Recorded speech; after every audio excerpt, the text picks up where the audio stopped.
디모데후서 3장 1절부터 5절 말씀입니다. 제가 대표해서 하나님의 말씀 봉독하겠습니다. 너는 이것을 알라. 말세에 고통하는 때가 이르러 사람들이 자기를 사랑하며 돈을 사랑하며 자랑하며 교만하며 비방하며 부모를 거역하며 감사하지 아니하며 거룩하지 아니하며 무정하며 원통함을 풀지 아니하며 모함하며 절제하지 못하며 사나우며 선한 것을 좋아하지 아니하며 배신하며 조급하며 자만하며 쾌락을 사랑하기를 하나님을 사랑하는 것보다 더하며 경건의 모양은 있으나 경건의 능력은 부인하니 이 같은 자들에게서 내가 돌아서라. 아멘.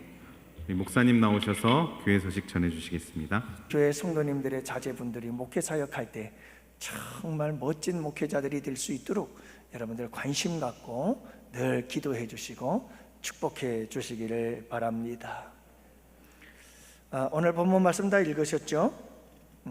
오늘 함께 은혜의 시간을 가지고자 합니다. 내일이 추석 명절인데요. 추석 명절에 대한 인사들이 있어요. 좀 유머스러운 인사들도 있고 그러면서도 아주 이렇게 감동적인 인사도 있고 여러 인사들이 있더라고요. 몇 개를 여러분들에게 소개를 좀 해드리죠. 민족 최대의 명절 한가위입니다. 그동안 보내주신 사랑과 보살핌에 감사 인사 올립니다. 사랑하는 분들과 함께 따뜻하고 소중한 시간 되시기를 바랍니다. 괜찮죠 그냥? 평범해요.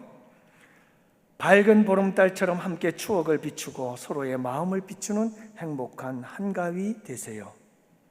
가을이 물어익는 한가위, 건강과 행복도 풍성하게 물어익는 시간 되시길 기도합니다. 밝은 보름달처럼 환한 웃음과 행복이 함께하는 한가위 되세요. 2025년 한가위, 연휴는 2배, 반가움도 2배, 행복도 2배 되는 시간 되세요. 한가위 황금 연휴, 고생 많으셨던 자신에게 선물 같은 시간을 선사하는 힐링의 명절 되세요. 좀 괜찮죠? 마음은 보름달, 몸은 초승달. 무슨 뜻인지 알겠죠? 그래요. 마음은 보름달, 몸은 초승달, 기분은 달달한 행복한 추석 되세요. 센스 있는 인사고요. 오가는 현찰 속에 싹트는 사랑, 풍성한 나눔의 한가위 되세요. 최고의 맛집은 고향집입니다. 반가움과 이야기를 진미 삼아 행복한 맛집 투어 하시는 명절 되세요. 아주 센스 있죠? 지출이 많은 한가위, 사랑의 지출이 행복의 복리이자로 돌아오는 기쁨 누리시기를 기도합니다. 참 멋있는 인사들이다. 어떻게 이런 생각들을 해냈는지 참 모르겠어요. 이 모든 인사를 담아 여러분들에게 인사드립니다.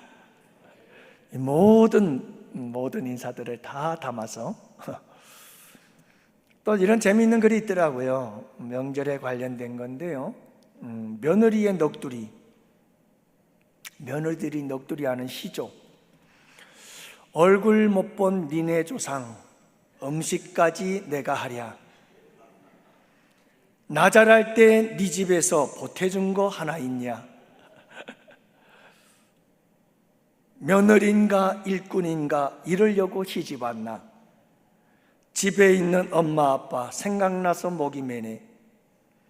곱게 키워 시집 보내 남의 집서 종살이네.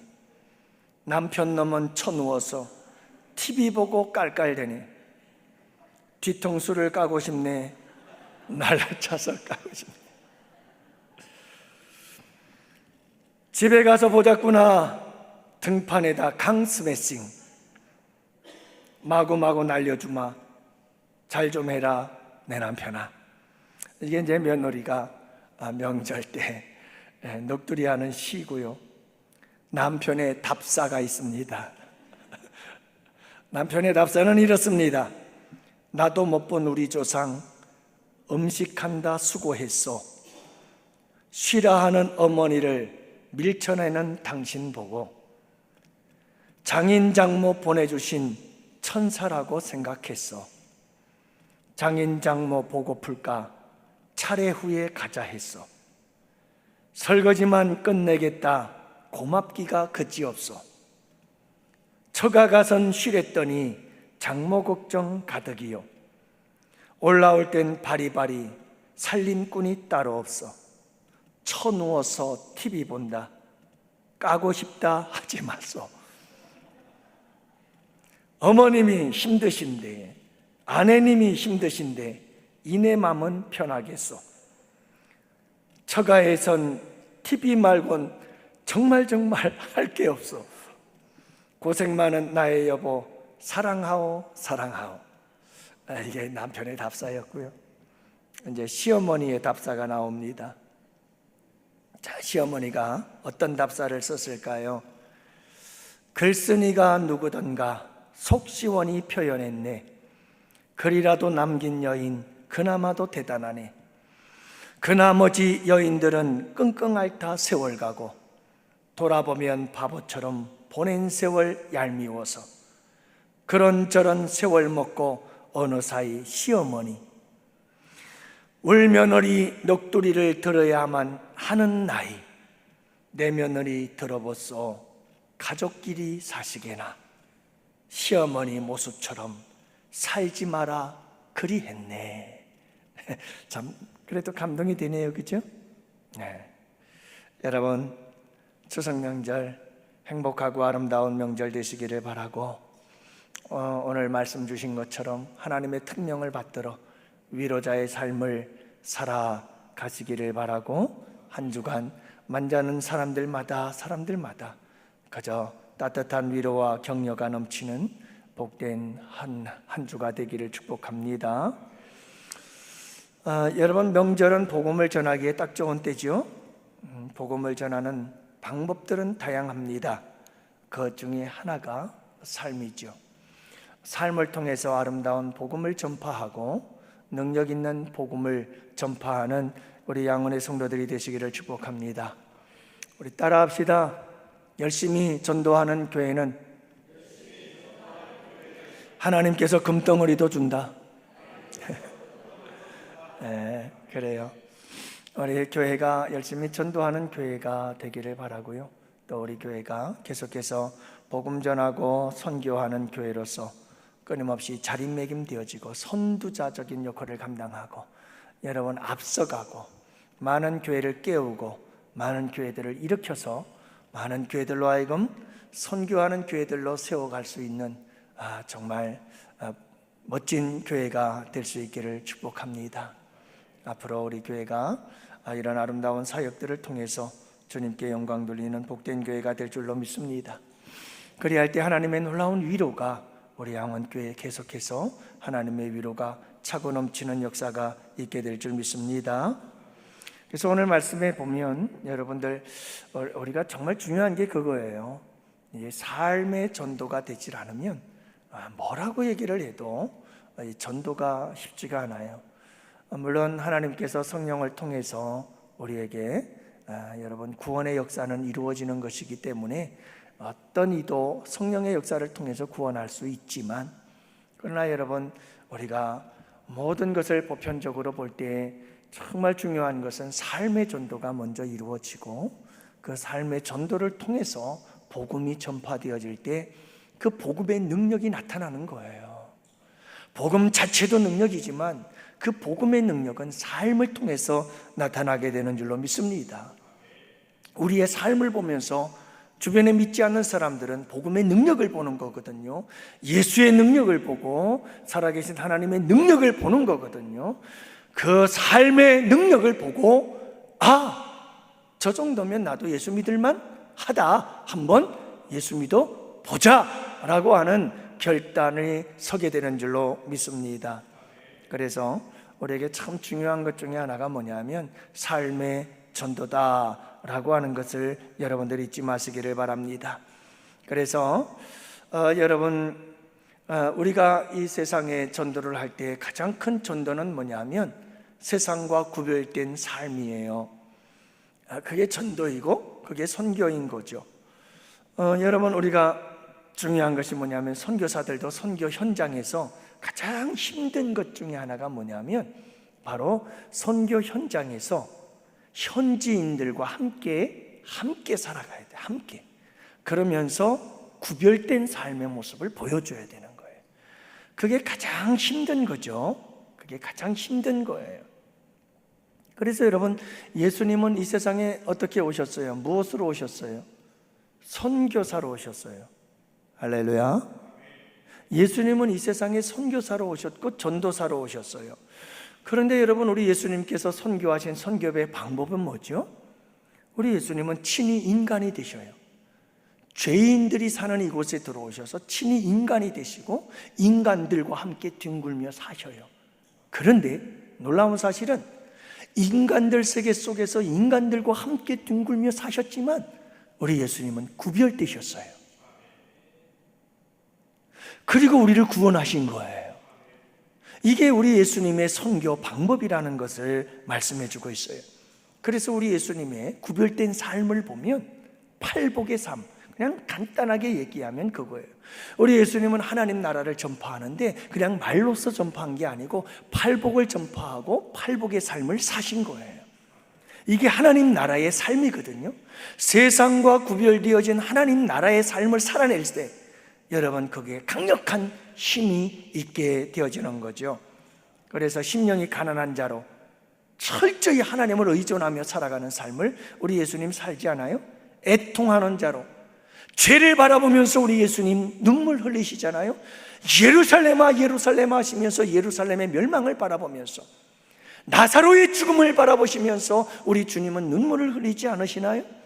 애통하는 자의 삶, 죄를 바라보면서 애통하고 죄의 결과를 바라보면서 애통해야 하고 친죄 형향, 죄를 좋아하고 친하게 지내려고 죄를 향하여 달려가는 이와 같은 인간의 친죄 성향을 바라보면서 우리 주님은 애통하는 삶을 살지 않아요? 이게 하나님 나라의 삶인 거예요. 온유한 삶을 살았어요. 겸손하고 온화한 성품을 가진 자로 사셨고 의에 줄이고 목마른 자로 하나님의 말씀을 따른 정의의 삶을 추구하는 자로 살았고 마음이 청결한 자로서 순수한 신앙과 정직한 마음을 가지고 진실로의 삶을 살았던 분이 우리 예수님이 아니시는 거예요. 화평케 하는 자로 당신의 생명을 십자가에 내어주시고 하나님과 우리와의 화평케 하시고 이웃과 이웃을 화평하게 하시고 그리고 여러분, 자연 만물과 인간을 화평하게 하시고 나 자신과 화평하게 하는 이 삶을 위해서 하나님께서는 십자가에 피 흘려 죽으신 피스메이커의 삶을 살아낸 줄로 믿습니다. 여러분, 이렇게 의를 위하여 핍박을 받는 자로 자처하셔서 하나님 나라를 위하여 당신의 생명을 아낌없이 내어주신 분이 희생적 삶의 하나님의 미랄로 썩어짐의 삶의 본이 되어지신 분이 예수님. 이 세상에서 세상 사람들과 똑같이 살았지만 그러나 여러분, 완전히 구별되어진 이 세상 나라의 사람이 아닌 하나님 나라의 사람으로서의 완벽한 모습을 보여주신 분이 우리 예수님. 이것이 여러분, 우리 예수님의 선교 전략이, 이것이 우리 예수님의 전도 전략이, 우리도 따라가는 거예요. 따라가는 거예요. 그래서 오늘도 여러분, 하나님께서 우리에게 특명을 주시되 위로자가 되어라, 위로자가 되어라. 여러분, 얼마나 우리가 힘들어요. 여러분 다 힘든 거 알잖아요. 우리가 다 힘든 삶을 경험해 봤잖아요. 여러분, 우리의 직장생활, 기업을 이끌어가는 삶, 무슨 삶이든 결코 쉬운 삶이 없어요. 하루하루가 여러분 참 고달프고 힘든 인생이에요. 그런데 여러분, 내가 힘든 만큼 모든 사람들이 다 힘들어요. 그래서 이 세상의 모든 사람들은, 우리 만날 가족들은 다 그렇게 피곤하고 지치고 고뇌져 있어요. 그들에게 여러분, 우리는 다른 모습을 보여줘야 돼요. 위로를 받으려고 하지 말고 위로하세요. 그럴 때 복음의 능력이 나타나는 거예요. 할렐루야. 그래서 여러분, 우리는 위로자가 되라 이 말이에요. 그뿐만 아니라 우리의 삶 속에서 말세에 일어나게 될 일들을 오늘 본문은 말씀하고 있어요. 말세에 이런 일들이 있을 것이다. 그러니 너희는 알아라. 그리고 돌아서라. 딱 이 두 가지를 딱 말씀을 드리며 그 안에 있는 내용들을 우리가 살펴보면 무슨 이야기인지를 알아요. 너희는 이것을 알아야 돼요. 알아야 돼요. 말세에 어떤 일들이 일어날 것을 알아야 돼요. 그리고 여러분이 말세에 일어날 일들에 대하여 반대로 살아가야 돼요. 세상 사람들은 말세에 이렇게 살아갈 겁니다. 분명히 이렇게 살아갈 것입니다. 그런데 여러분, 우리는 따라가면 안 돼요. 우리는 이 세상이 말세에 살아갈 삶의 모습들을 따라가면 안 되는 거예요. 우리는 하나님 나라의 진리를 따라가야 돼요. 그럴 때 복음이 능력 있게 역사하게 되는 줄로 믿습니다.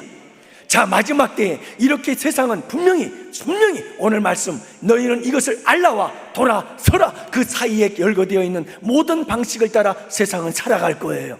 그러나 여러분, 분명한 것은 뭐예요? 우리는 무엇하라고요? 거기서 돌아서라. 그리고 우리는 어떻게 살아라? 하나님 나라의 백성으로 살아야 한다. 이것이 마지막 말세를 살아갈 하나님의 사람들의 선교적 전략이고, 이것은 전도의 가장 강력한 방법이다 하는 것을 여러분 잊지 마시기를 바랍니다. 그래서 오늘 본문 말씀 속에서 말세, 그러면 여러분 두 가지 의미가 있어요. 말세에 대한 이야기를 하거든요. 말세는 두 가지 큰 의미로, 좁은 의미와 광의적 의미, 넓은 의미로 이야기를 할 수가 있는데, 좁은 의미로 말세란 우리 예수님이 오실 가나다에 가까워진 때, 그러니까 우리가 말세지말 하는데요, 바로 그때를 말한다. 이렇게 좁은 의미에서는 곧 우리 주님이 오실 날이 가까워진 그때를 이야기를 합니다. 좀 더 넓은 의미에서 말세란 우리 예수님이 오셔서부터 예수님께서 재림하시는 그 기간까지 우리는 말세라고 부르는 겁니다. 넓은 의미죠. 그러니까 여러분들이 이 말세에 대해서 오늘 본문에서 말씀하고 있는 것은 이 넓은 의미에서의 말세를 이야기하고 있다고 이해하면 되실 거예요. 자, 그런데 여러분, 이 말세 때에는 어떤 때가 돌아올 것이라고요? 이 말세에는 고통할 때가 돌아올 거라는 거예요. 고통하는 때다. 자, 여기서 고통한다라고 하는 이 단어의 의미를 보면 칼레포이라고 하는 단어인데, 여러분, 이 단어가 쓰여진 때가 딱 성경에는 한 번 딱 사용이 된 곳이 있어요. 신약 성경에서 이 본문과 똑같은 단어가 쓰여진 때가 언제냐면, 가다라 지방에 귀신 들린 두 사람이 그 살아온 그 모습들 여러분 아시잖아요. 그 살아온 모습을 말할 때 바로 사용했던 단어가 오늘 본문 속에 나타난 고통하는 때라고 하는, 고통한다라고 하는 단어가 바로 그때 사용했던 단어예요. 그러니까 여러분이 고통한다는 단어는 누구와 관련이 있는 거죠? 악한 영들과 관련이 있는 거예요. 악한 영들이. 그래서 이 말세에는 고통하는 때가 올 것이다 라고 말씀하고 있는 이 말씀의 의미는 뭐냐면, 여러분, 이 말세가 되니까 이 사탄 마귀가 무엇하기 시작하는 거죠? 날뛰기 시작하는 거예요. 여러분, 이 말세가 다가오고 있다, 이 말세가 되어서 점점 예수님이 다시 올 때가 가까워지고 있다, 이걸 누가 더 잘 알아요? 따라합시다. 귀신같이 한다. 그러니까 여러분, 이 악한 영들이 더 잘 알아요. 악한 영들이 더 잘 알아요. 그러니까 여러분, 이 악한 영들이 역사하기 시작하는 거예요. 날뛰기 시작하는 거예요. 최후의 발악을 시작하게 되어지는 거죠. 그러니까 때로는 사나운 우는 사자와 같이, 때로는 광명한 천사처럼 그렇게 끊임없이 이 시대의 사람들을 전부 다 죄악 가운데 끌고 가고 멸망의 길로 끊임없이 끌고 가다 보니까 이 세상 속에서 여러분, 이런 죄악의 고통 속에서 무엇하기 시작하는 거예요? 고통이 점점 심하게 되어져 간다. 그래서 말세에는 어떤 때가 올 것이다? 고통의 때가 올 것이다. 여러분, 이것을 우리가 꼭 기억해야 합니다. 그리고 여러분, 이 가다라 지방에 있었던 귀신의 특징이 뭐였어요? 그들은 어디에 있었죠? 어디에 있었어요? 무덤에 있었어요. 무덤에. 이건 고립되는 거예요. 인간을 고립시키는 게 이 악한 영들의 역사예요. 그래서 여러분, 그 귀신의 역사가 있고 악한 영들의 역사가 있는 곳에는 항상 고립이 일어나요. 하나님은 무엇하는 거죠? 항상 연합과 하나됨을 말하고 함께하고 동행하는 것을 하나님은 원하시는 거예요. 그래서 창세기 창조 사역 속에서 하나님은 아담이 홀로 있는 것이 독초하는 것이 보시기에 좋지 아니하여 사람을 보내주시고 함께하게 하시고 동행하게 하시고 서로 보완하게 하시고 서로 내조하게 하시고 서로 돕게 하시고 함께 살아가게 하시고, 여러분 이것은 하나님의 역사인 줄로 믿습니다. 그런데 악한 사탄 마귀는 죄로 말미암아 이걸 어떻게 해버리죠? 갈라버려요. 그래서 어떻게 해버리죠? 여러분, 모든 사람들을 자꾸 이 악한 마귀는 어떻게 만드느냐 하면 인간 대 인간 관계를 고립을 시키는 거예요. 고립을 시키는 거예요. 여러분, 이 시대에 얼마나 많은 인간들이 지금 고립되어지고 있는지 아세요?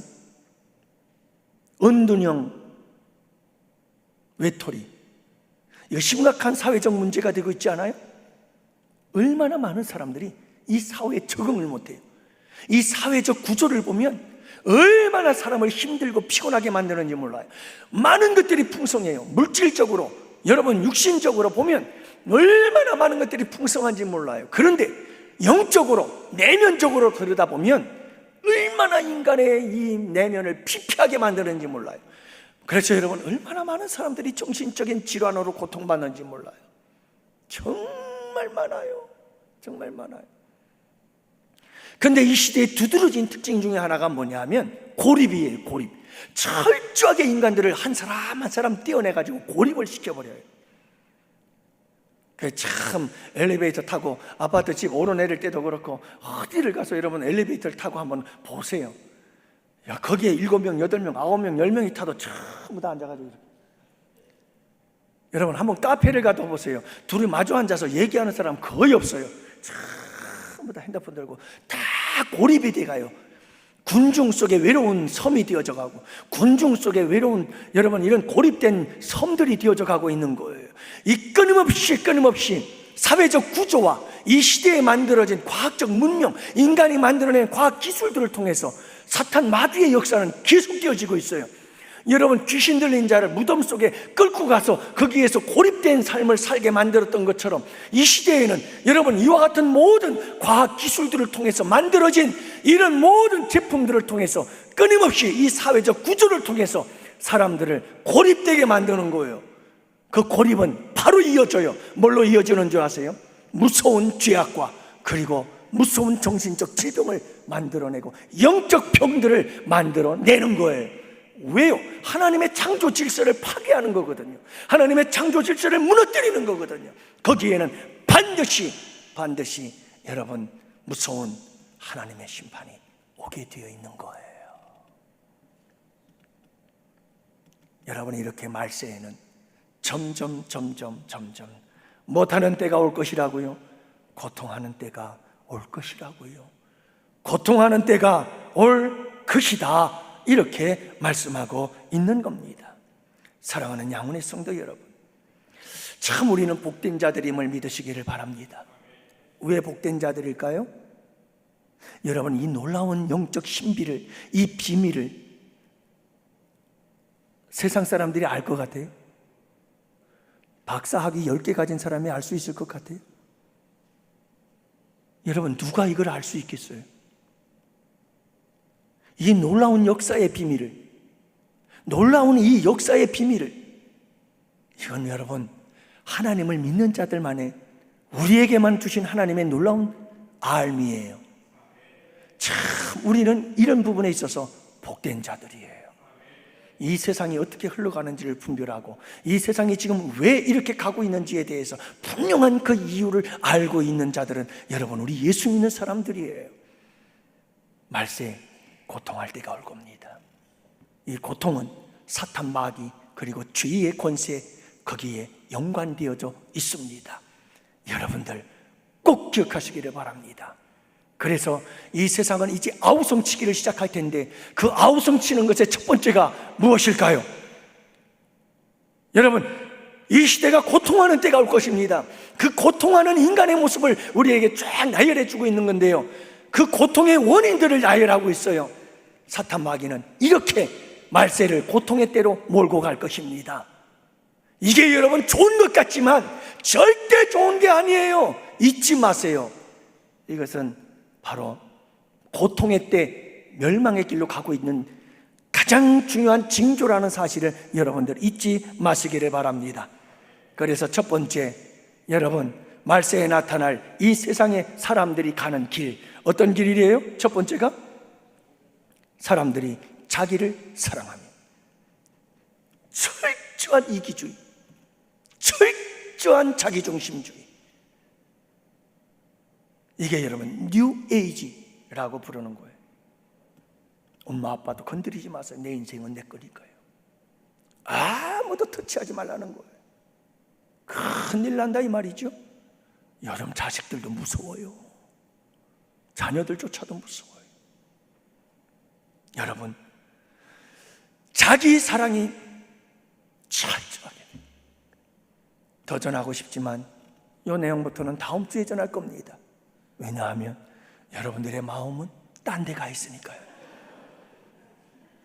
추석 연휴가 계속되고 있잖아요. 빨리 가고 싶은데 아무리 좋은 말씀 전한들 무슨 소용이 있겠는가. 그래서 나머지 말씀은 다음 주에 이어서 증거하도록 하겠습니다. 은혜가 되시죠? 할렐루야. 우리 함께 기도합시다. 우리 다 같이 찬양 특송해야 되고요. 오늘 선교주일이니까요. 여러분들 선교주일 특송을 통해서 우리 선교위원들 나와서 특송하면서 하나님께 예물을 올려드리고 그리고 축도로